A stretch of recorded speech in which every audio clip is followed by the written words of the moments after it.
Listen to this podcast. Hey everyone, I'm Marcus. I've been trying to buy my first place in Tampa for about 8 months now, and every week this market finds a new way to confuse me. And I'm Lisa Moreno with Bayside Realty Group.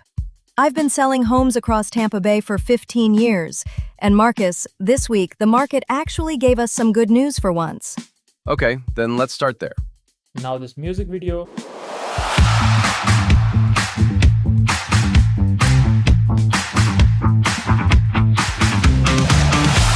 And now, watch this scene.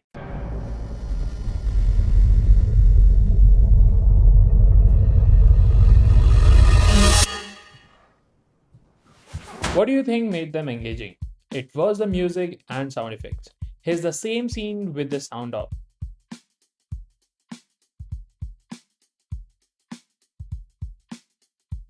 Feels flat, right? Same footage. And by the way, it's just ordinary stock footage. The only thing we made was the sound. And every sound you just heard was generated with AI. The music, the effects, the two voices on that podcast, no studio, no composure, and no stock library subscription.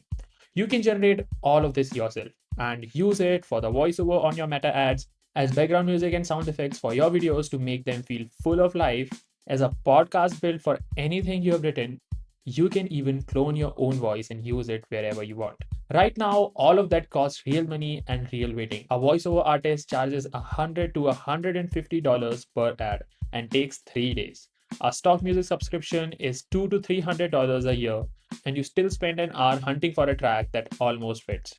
And a podcast means mics, recording sessions, and editing, which is why most business owners never start one. And today, in the AI Audio Masterclass, we are going to learn how to make all of it. The exact words that get you the right sound, how to build a podcast people believe, and every place in your business this stuff can go. Let's start with sound effects and music, because this is where the word you use matter most. Say you run a small video studio, 2 people editing reels and ads for local businesses. We'll call our editor Chris. He's in LA and right now he's cutting a 30-second reel for a coffee brand. The footage is done and it's just a few stock clips of espresso pouring and milk steaming. What it needs is sound, a background track, and a handful of sound effects. And instead of scrolling a stock library for an hour, he's going to describe exactly what the edit needs and generate it. Open Runable, start a new chat, and switch to Ask Mode.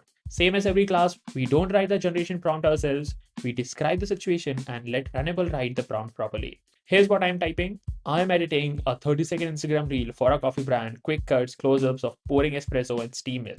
It asks a question or two, mood, whether I want vocals, and then it hands back the prompts. And I want you to look at what it wrote, because this is the actual lesson. The model doesn't know what nice music means. It knows mood, tempo, instruments, and structure. So a good music prompt answers 4 questions. What's it for? How it should feel? What's it made of? And how should it move over time? Here's the music prompt Ask Mode gave me, and you can see all 4 in it. Purpose, mood, instruments, tempo, structure, length, and one thing to avoid. Copy it, go to the audio generation feature, paste it, and listen to what comes back. That's a usable track on the first try.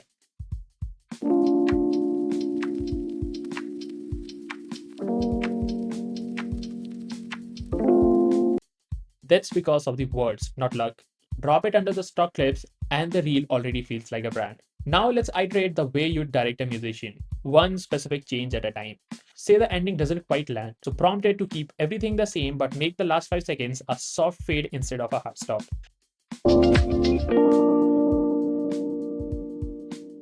And say you want a version with more energy for a faster edit.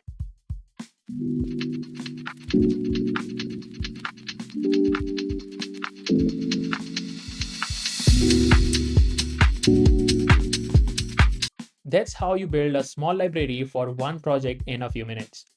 Now the sound effects, and here the words matter even more, because whoosh can mean 50 different things. Look at the sound effect prompt Ask Mode wrote.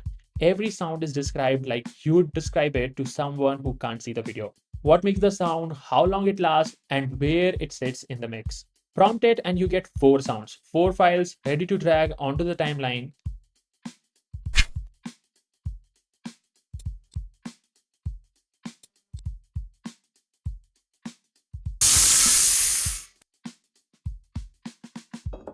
Listen to the steam hiss. You can tell it's an espresso machine because the prompt said what makes the sound and where we are standing.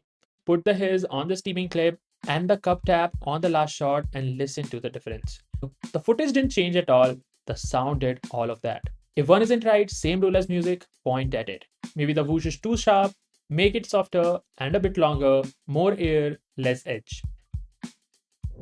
That's the whole trick with sound. Name the source, the length, the texture, and the place in the mix, and you get what you actually hear in your head. Now, the podcast. And this one changes how you think about content you already have. Say you are a realtor with a weekly market newsletter. We'll call her Lisa. She's in Tampa. Her newsletter is useful, and almost nobody reads past the first section because nobody reads anymore. But people listen. So we are turning her writing into an audio show, and the key word here is credible. A podcast that sounds like two people reading a script is worthless. A podcast that sounds like two people who actually know the market is a lead machine. Here's how you get credible, and it comes down to two things: real research behind it and real hosts with real roles. First, the research. Instead of just pasting the newsletter, we asked Runable to research around it first. So the episode has more than Lisa's opinion in it. Now the episode has facts to stand on. Then back to ask more for the podcast prompt itself, because this is where most people go wrong. They ask for a podcast about my newsletter and get two voices reading. So we tell Ask Mode what makes it credible and let it write the prompt. Example, I want to turn my newsletter and this research brief into a two-host audio podcast episode around 10 minutes. Write me a detailed generation prompt, give the host real roles. One is a curious first-time buyer, the other is a local Tampa agent. And here's what it gives back. Notice the roles and notice how much it asks for. Paste it, generate, and listen. Hey everyone, I'm Marcus. I've been trying to buy my first place in Tampa for about 8 months now, and every week this market finds a new way to confuse me. And I'm Lisa Moreno with Bayside Realty Group. I've been selling homes across Tampa Bay for 15 years. And Marcus, this week, the market actually gave us some good news for once. Okay, then let's start there. Rates. Two voices going back and forth with real numbers and big questions a real buyer would ask. And that's what credible sounds like. And notice what the prompt did. It gave one host the job of being the audience and the other the job of being the expert. That structure works for any topic. Now iterate, same rule as everything else. Say the section on inventory drags, cut it by half and get to what it means for buyer faster. Keep the rest. And the source doesn't matter, which is a bit to remember here. Paste in a research report, a blog post, meeting notes, your buyer's guide, anything. Research around it, give the host roles, generate. If your business produces words, it can produce a podcast. Now the ad voiceover. Say you own a gym in Nashville and you are running ads for a January offer.